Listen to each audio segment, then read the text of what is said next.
post-traumatic stress disorder is not uncommon, and a stay in ICU with COVID-19 can trigger this mental health condition. The latest NICD figures show that about 17,000 patients are in hospital with the virus. Of those, about 2,400 are in intensive care. eNCA's Barry Bateman has more. Visiting a hospital is not a pleasant experience at the best of times. And when a patient is struck down with a potentially deadly disease, it can be a nightmare. Like it was for Record newspaper Deputy Group Editor Corné van Zyl. She spent 6 days in ICU. It was the worst 6 days of my life. It's only you, it's just the four walls around you. There's no TV, no one to speak to. You can just hear the beeping machines around you in all the rooms.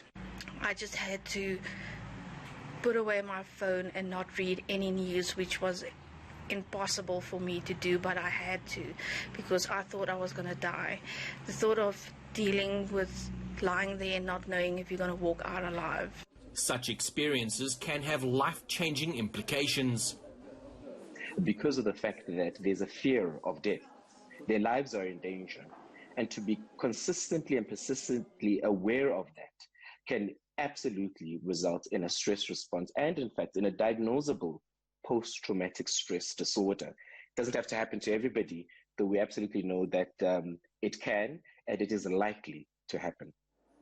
Even patients who don't come close to dying are at risk of developing PTSD.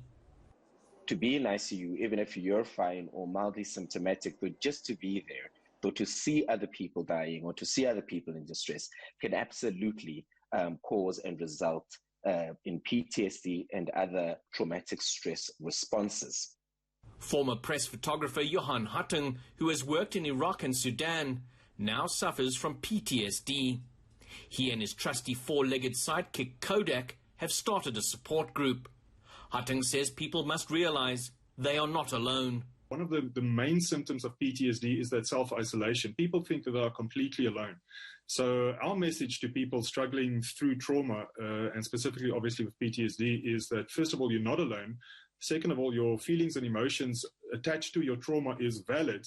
And third of all, there is a way to get help. There are various treatment and therapy options available, and it is just a way to find what sort of combination or therapy or treatment option suit, and obviously your pocket as well. Hatting's group offers free support and advice and can be reached through the website.